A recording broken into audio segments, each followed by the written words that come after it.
For starters, let's take off this coil pack assembly.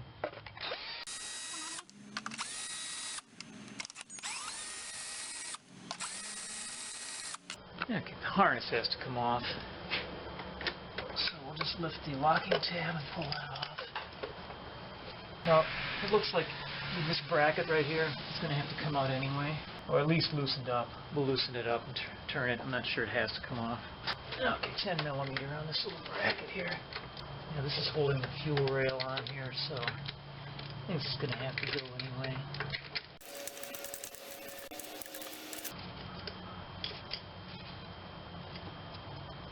Now the fuel rail's held on by a couple of brackets, so there's another one over here. You can see right here there's another 10 millimeter nut on here. So break that one loose. That's also holding the fuel rail onto the valve covers. And so proceed to take that one out of the way. So with both those little nuts off, get the ability to get this out of the way. Now we'll get in here with a wrench and loosen this bracket. Okay, so right here it's 13 millimeter. This thing is the whole thing's turning. It's welded onto a stud. We'll see if we need to take it completely out. We might, but for now at least we can move this out of the way now and lift this coil pack. There it is. Let's just slip these cables off of this bracket. So I think maybe when we lift this up we can pull the bracket out. So there isn't much play here to get it off the stud. Fuel line's off the stud. And there's one hose here that it's coming over to the air intake. Get that off of there.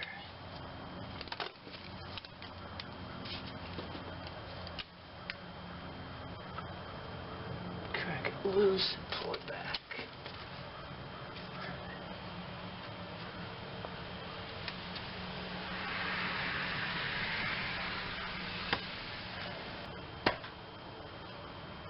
Okay, so there's 10 millimeter bolts on the outside of this valve cover assembly, and there are 4 underneath here. 1, 2, 3, 4. So we're going to break these all loose, and these guys aren't torqued much. I'm going to use a little power to get these the rest of the way. Okay, we're just going to town.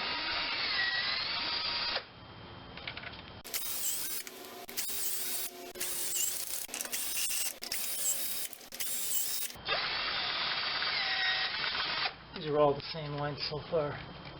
Now to point out over here, they have an engine ground mounted on this 13 millimeter stud that is going to be in the way when we try to pull this cover off. So let's turn this out and get it out of here. Yeah, it's a good view of it there. Okay, now taking our time, it's got a very small pry bar. Getting into places where there's a little more meat. You don't want to do it just working this thing. Here's another one here.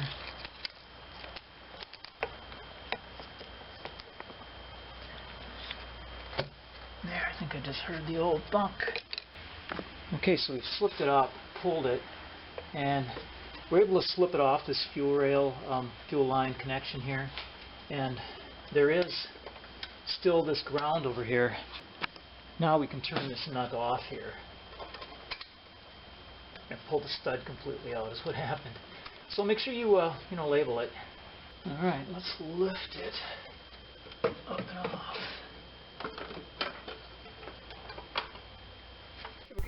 This is a good time to inspect the timing chain to make sure it isn't loose. So check that over and clean up the contact surfaces.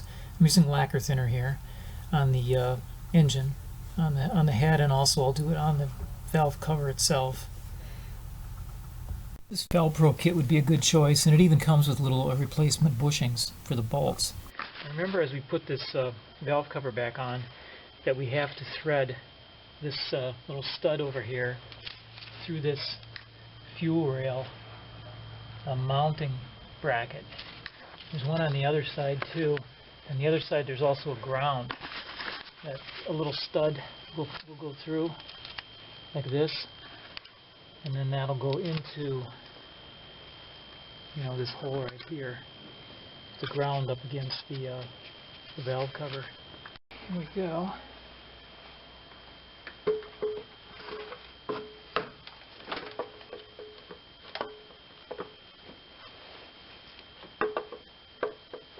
I'll go around and thread the needle on that. Okay, before completely seating this cover, I'm going to back it off just a little bit because we've got a little issue with this one stud here. So it has to go first of all through this ground and then screwed in a little bit.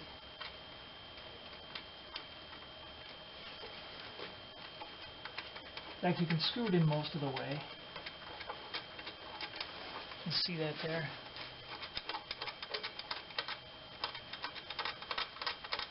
It's got a little tang on it that keeps it from spinning. You may as well put it in pretty much all the way. And then kind of thread both these studs through the little fuel rail. You can lift the rail up and loose through the fuel rail bracket. Now it can finally seat down. Now we can begin to place the mounting bolts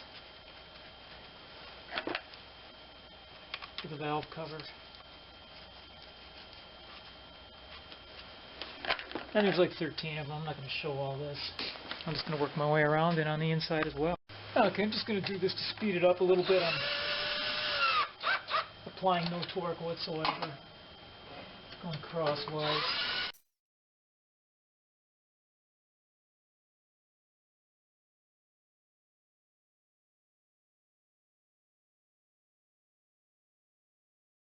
So just go back and forth, corner to corner, side to side. Get them snugged up.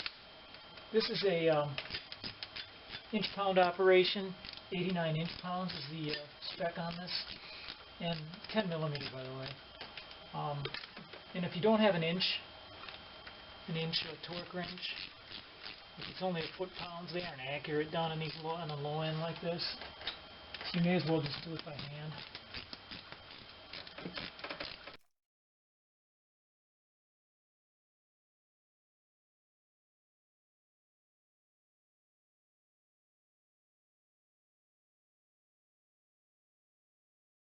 Finish up some housekeeping over here. Okay, we'll turn in these two 13 millimeter studs into the valve cover. Slip these lines back on.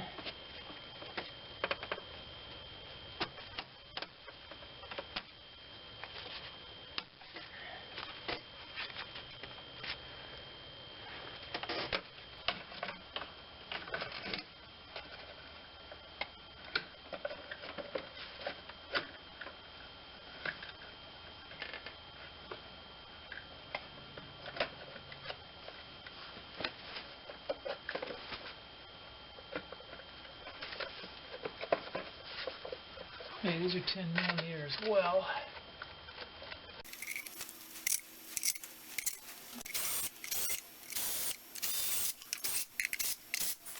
Snug these up. No kind of torquing operation at all on these. You know, we can get these brackets tightened up, this other bracket tightened up all the way. This one here. But it's got a little tang on it. Oh, hey, we got a couple nuts left over in here. Oh, wait a minute. Now they go on here on the ends of these fuel rails on the studs that are sticking out on the valve cover. These have a 10 millimeter head on them.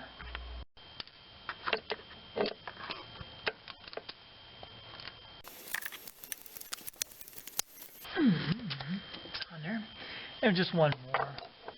This one I'm going to have trouble showing. Right in here. Here's one of those rare places where a thumb drive comes in.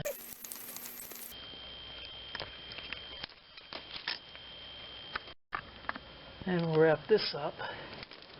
A little universal action. Good. Okay, if you took out the fuel rail mounting bolts like I did, put those back in. This gave me a little more wiggle room on this rail. 13 millimeter deep rail I'm using here. No kind of torque on that. One more over here. You don't forget to plug in the electrical connector to the spark plugs. Coil pack. Okay, if you're taking off the air intake, make sure you reassemble that. We have an electrical plug, small vacuum line.